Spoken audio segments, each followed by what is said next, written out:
우리에게 주시는 하나님의 말씀은 구약성경 시편 23편 말씀입니다. 구약성경 817쪽 말씀 교독해서 읽겠습니다. 여호와는 나의 목자시니 내게 부족함이 없으리로다.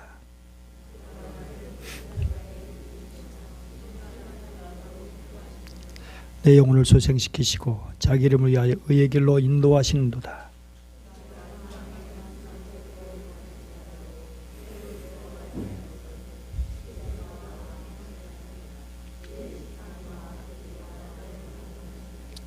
주께서 내 원수의 목전에서 내게 상을 차려주시고 기름을 내 머리에 부으셨으니 내 잔이 넘치나이다. 내 평생의 선하심과 인자심이 반드시 나를 따르리니 내가 여호와의 집에 영원히 살리로다. 아멘. 타임즈의 이 땅에 모래알을 하나님께서는 하늘에 반짝이는 별로 만들어 주셨다 라는 표지 글이 실렸습니다. 모래알, 그 수많은 모래알들이죠. 그냥 그런 모래알. 그러나 그것을 반짝이는 별로 만들어 주시는 하나님. 하나님 때문에 출세한 빛나는 사람들이 이 세상에 많이 있습니다. 그 중에 한 사람이 다윗이죠. 역대상 17장 7절 말씀 보면 내가 너를 목장 곧 양떼를 따라이던 데에서 데려다가 내 백성 이스라엘의 주권자로 삼고, 그야말로 목자는 이 다윗은 목자, 목동, 양치기였습니다. 그런데 그 목자가 왕이 될 수 있을까요? 유대 문화에 아주 정통한 예레미야서라고 하는 그런 분이 있는데, 이분은 옛날 고대 시대 천한 직업으로 장녀, 세리, 해방된 노예, 그리고 목자를 꼽았습니다. 그 정도로 목자는 천한 직업이었다라고 하는 것입니다. 물론 이제 시대가 갈수록 더 했겠지만, 게다가 다윗은 집안에서 사랑받지 못한 그야말로 왕따 같은 취급을 받은 인물이었습니다. 또 이 다윗의 증조 할머니가 누굽니까? 우리는 아주 그냥 좋은 이미지가 갖고 있지만 모압 여인입니다. 모압은 아주 이스라엘과 사이가 많이 안 좋았던, 전쟁을 많이 해결했던 그런 민족이기도 합니다. 그런데 그 모압 여인의 핏줄을 가진 다윗이 왕이 된다? 이거 정말 아주 힘든 그런 일이 아닐 수 없습니다. 그런데 그가 통일 왕국의 왕이 됐을 뿐 아니라 그의 영토가 여호수아 1장에서 약속하신 그 땅, 그것을 가장 많이 차지한 그런 왕이 되었다는 것이죠. 이것이 어떻게 가능했을까요?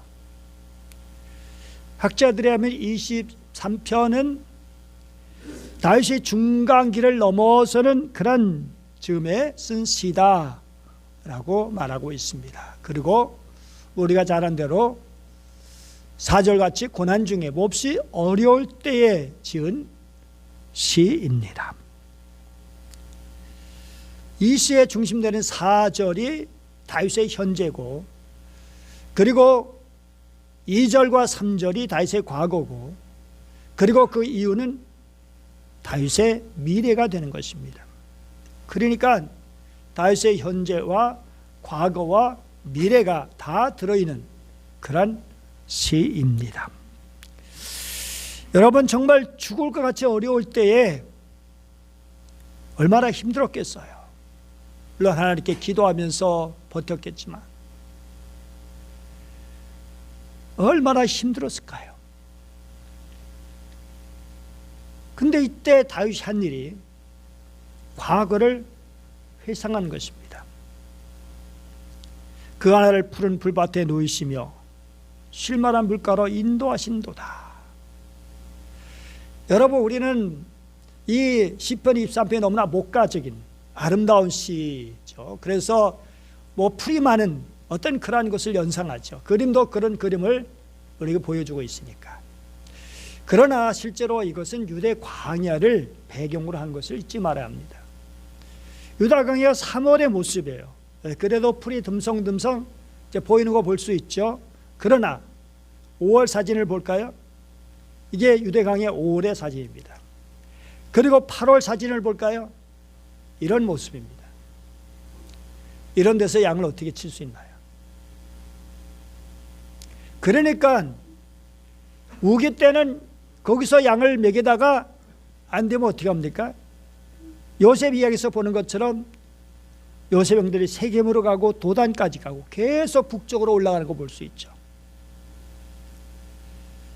여러분이 그런 상황 속에서 정말 풀이 없어서 괴로운 양처럼 먹을 것이 없고 그래서 굶주리고 맬 때 여러 가지 많은 문제 속에 직면해 있을 때 근데 주님께서 자기를 푸른 초장에 누우시고 마음껏 풀을 먹을 수 있도록 해주셨다는 거예요.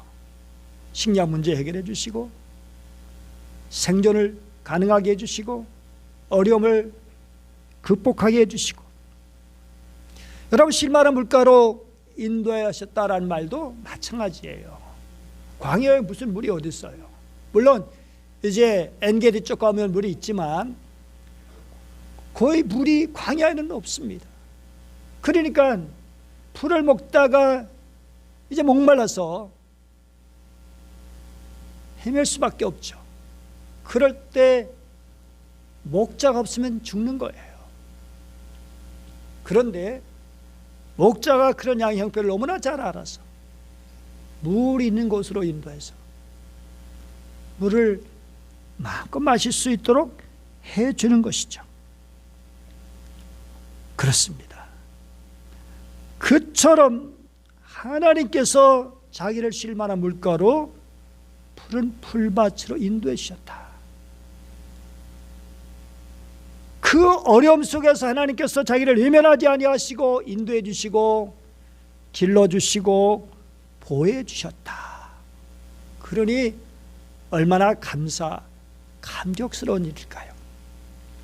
여러분 2022년 6개월 동안 아니 오늘까지 살아온 동안 여러분 어떠셨습니까?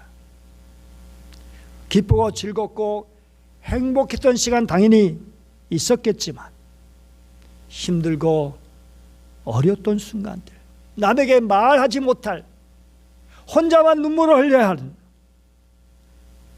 그런 슬픈 또 막막한 그런 순간들이 여러분 각자에도 있었을 것입니다.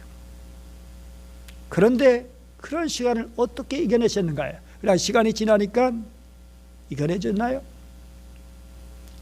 오늘 3절 말씀 보니까 내 영혼을 소생시키시고 자기 이름을 위하여 의의 길로 인도하신도다.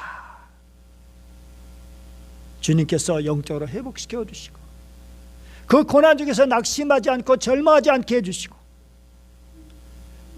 그럴 수 있도록 영혼을 소생시켜 주셨다는 거예요. 영혼을 회복시켜 주셨다는 거예요. 하나님의 은혜로 살 수 있도록 하셨다는 거예요. 그런데 이것이 바로 뭘 위해서? 하나님의 이름을 위해서. 여러분 물론 하나님께서 다윗을 위해서 그리고 저와 여러분을 위해서 은혜로 인도해 주셨죠. 돌봐주셨죠. 그런데 궁극적으로 보면 하나님의 거룩한 이름 때문에 다윗을 살려주신 것이고 바로 우리를 그렇게 지켜주시고 인도하셨다는 사실입니다. 하나님 우리를 사랑하십니다.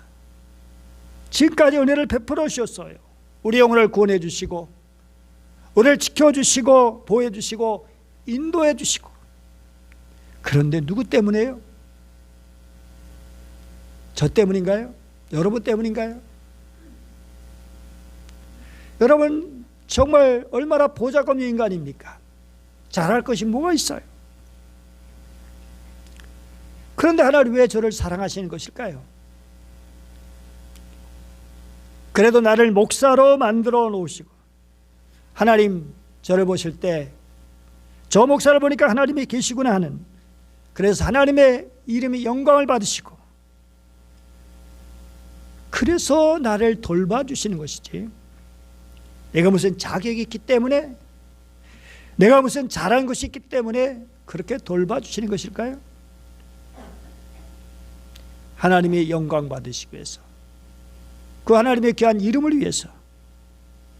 그래서 우리가 기도할 때 때로는 응답이 될 때도 있고 안 될 때도 있죠. 그런데 정말 우리가 하나님 앞에 할 수 있는 기도가 있어요. 하나님, 나 망하면 하나님 창피당하십니다. 나는 괜찮아요. 그런데 하나님의 창피당하신 거 알아서 하세요. 난 몰라요. 그럼 하나님이 빨리 응답하셔요. 다시 그걸 깨달은 거예요. 나 같은 건 아무것도 아니야.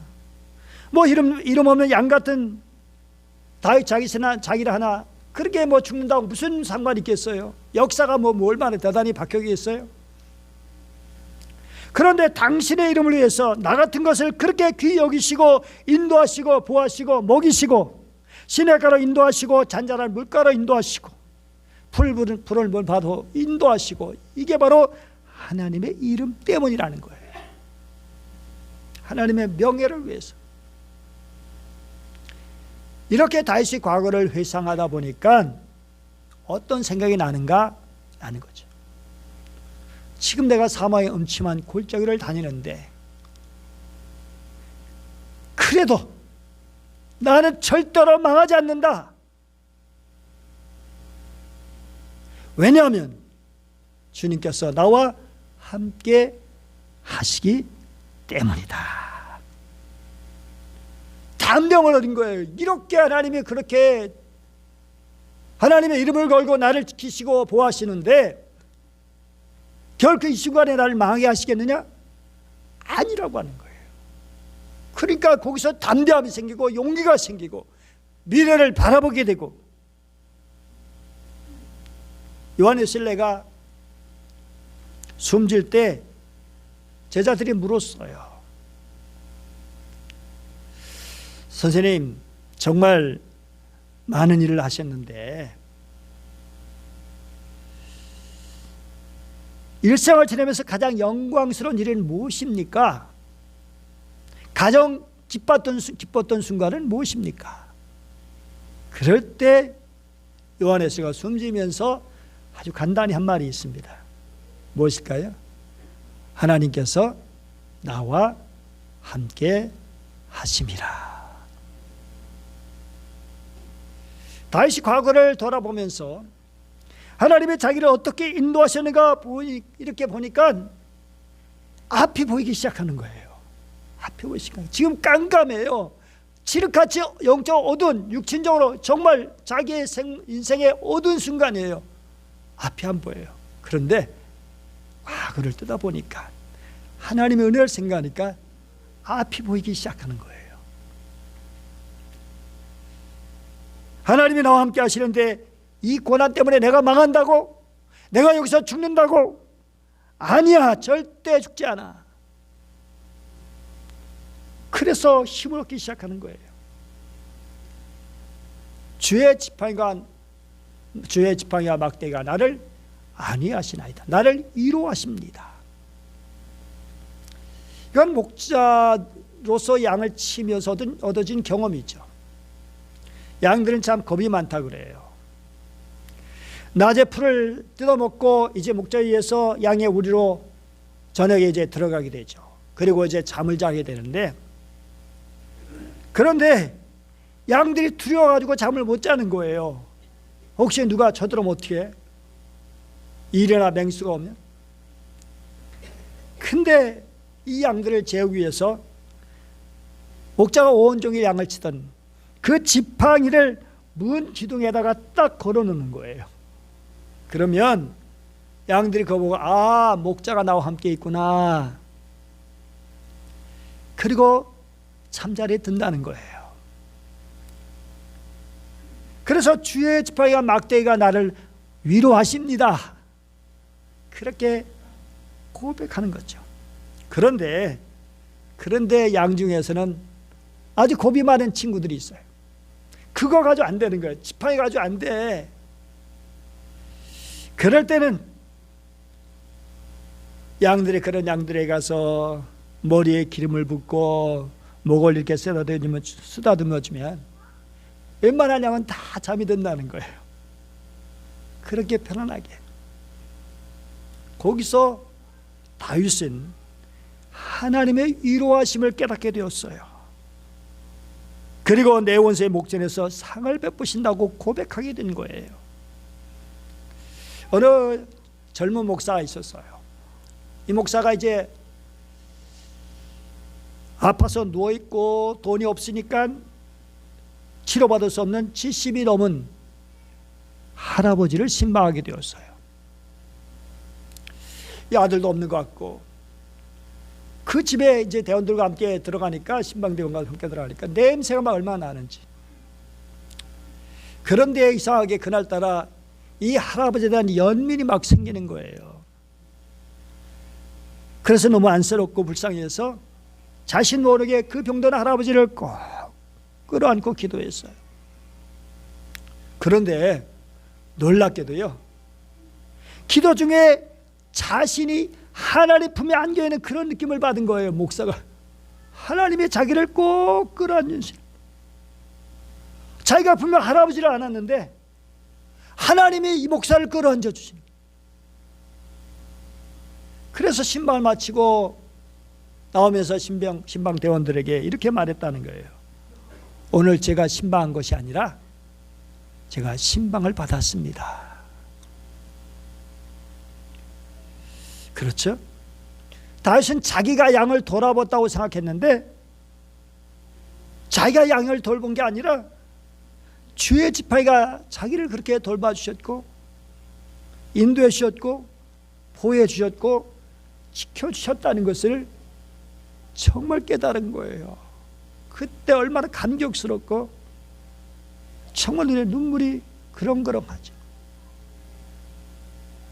자, 그러면 너무나 교통중에 있는 이 다윗의 문제가 해결되었을까요? 그 순간 싹 해결되면 얼마나 좋겠어요. 근데 이게 드라마, 영화가 아니잖아요. 지금 삶의 음천골짜기로 다니는데 여전히 해결이 안 됐어요. 그런데 믿음으로 보니까 해결되어진 거예요. 여러분, 우리가 살아갈 때 지금도 하나님의 은혜를 받고 하나님의 돌보심을 받고 있죠. 그런데 현실적으로 하나님의 은혜를 느끼기가 쉽지가 않아요. 왜냐하면 내가 당하는 문제 때문에 고통이 큽니다. 인간과의 관계가 너무나 복잡하고 금전 문제, 물질 문제가 또 문제가 있고 이렇게 저렇게 얽혀 있다 보니까 하나님의 손이 지금 나와 함께하고 있는데도 불구하고 그것을 느끼지 못해요. 근데 많은 사람들이 너 하나님 믿지? 네가 믿는 하나님 어디 계셔? 그리고 자기 자신이 하나님이 나를 사랑한다는데 그 사랑하는 증거가 뭐지? 막 그런 생각이 나오는 거예요. 이럴 때 어떻게 되느냐? 나의 과거를 되돌아보는 거예요. 그러면 하나님의 은혜가 보이는 거예요. 여러분, 힘들고 어려울 때 하나님 왜 나를 버리십니까? 그렇게 하지 마시고 조용히 시간을 내서 여러분 과거를 돌아보세요. 내가 언제 어려웠을 때, 너무도 고통스러웠을 때 하나님이 나를 어떻게 인도하시고 어떻게 치료해 주시고 어떻게 고쳐주셨는가. 그러면 틀림없이 여러분의 기억 속에서 하나님을 만날 수 있을 거예요. 여러분 따라해 보시죠. 은혜는 우리의 기억 속에 있다. 우리의 기억 속에 있어요. 미래는 안 왔잖아요. 그러니 그거 어떻게 느끼겠어요? 현재는 힘드니까 느끼기가 어려울 수 있어요.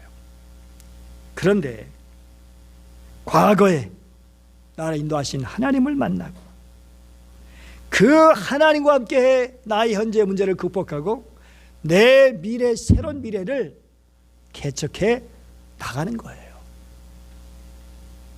이게 바로 하나님과 함께 사는 길이고 하나님의 영광을 누리는 길이고 그리고 감사가 넘치는 길이에요.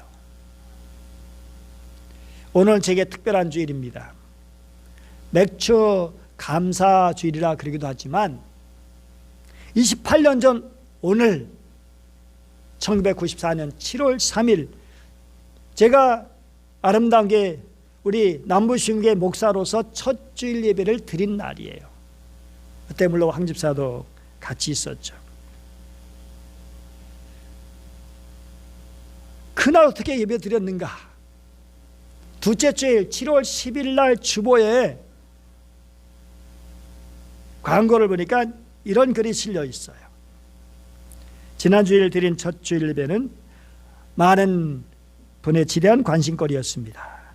과연 몇 명이 모일 것이냐. 그런데 지난주 낮 예배에 장년 7명과 아동 3명 도합 10명이나 되는 숫자가 모여 성황리에 가로 열고 퀘스천 마크 의무 가로 닫고 예배를 드렸는데 물론 거기에 이제 우리 어머니도 계시고 뭐 이렇게 저렇게 황대 집사나 또 우리 두 딸들이 있었고 제 또 우리 아들들이 있었고 어쨌든 이래서 10명. 주일 예배 이곳저곳에서 찾아주시고 전화를 주셨습니다. 제일 먼저 점천시민교회에서 목사님과 장로님, 권사님들이 방문해 주셔서 걸음 많은 아기를 보고 기뻐하는 어머니같이 진심으로 기뻐해 주시고 축하해 주셨습니다. 또한 구미시민교회에서도 정영화 목사님과 아울러 여러 성도가 그리고 영주에서 서울에서 등 이곳저곳에서 전화를 주시고 축하해 주시며 기뻐해 주셨습니다. 이를 통해 우리는 얼마나 힘을 얻고 용기를 얻은지 모릅니다. 아울러 이 교회에 대한 지대한 사랑과 관심을 보고 더욱 우리의 사명을 깨닫습니다. 격려해 주신 여러분들과 주님께 진심으로 감사를 드리며 저희는 더욱 위하여 기도와 아울러 주신 사명을 열심히 감당하겠습니다. 그리고 1998년 5월 31일자 주보에 이런 소식이 실려 있습니다. 교회 화재, 지난주에 오후 2시경 전기 누전으로 화재가 발생하여 예배실이 불타고 교육실과 계단 벽면, 본 건물 외벽이 그을러져서 많은 경제적인 피해를 입었습니다. 사람의 생각으로는 낙심되지만 범사에 감사하며 주님의 자비와 긍휼이 무한하심으로 소망을 갖습니다. 이제 성령의 충만한 불길이 활활 타올라 선교와 봉사의 사명을 온전히 감당하는 남부시민교회가 되기를 바라며 오늘의 교회의 어려움과 재정적인 문제를 위해서도 한마음으로 힘써 기도합시다. 고마움을 표할 분들, 화재 이후 많은 분의 위로, 격려, 전화와 방문을 받았습니다. 이 모든 분께 참으로 감사드립니다. 아울러 교회 수리와 정리의 이 모양 저명으로 수고해 주신 목사님, 여러 목사님들 그리고 여러 성도들께 감사를 드립니다. 시민교회 어느 집사님은 그냥 그 소식 듣고 딱 찾아와가지고 10만 원 딱 말없이 내밀고 그리고 가셨어요. 지금도 그분을 잊을 수가 없습니다. 정말 이렇게 이 어렵고 우리가 힘들 때 베풀어 주신 주님의 은혜가 얼마나 큰지 감사하지 않을 수 없습니다.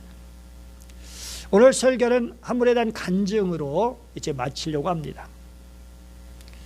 이야기는 이번 세미나에서 이영길 목사님께서 해주신 건데 이영길 목사님 오래전에 이제 중랑구 면목동에 있는 동일교회에 이제 심으셨는데 그때 일어난 일입니다. 주인공은 해양대학을 졸업하고 배를 타서 선장까지 한 사람이에요. 그런데 술만 마셨다면 아버지도 때리고 어머니도 때리고 장모도 때리고 지인도 때리고 보디빌더 챔피언까지 했기 때문에 얼마나 힘이 좋은지. 근데 어느 주일날 이 사람이 술을 마시고 칼을 들고 교회에 온 거예요. 난리 났죠.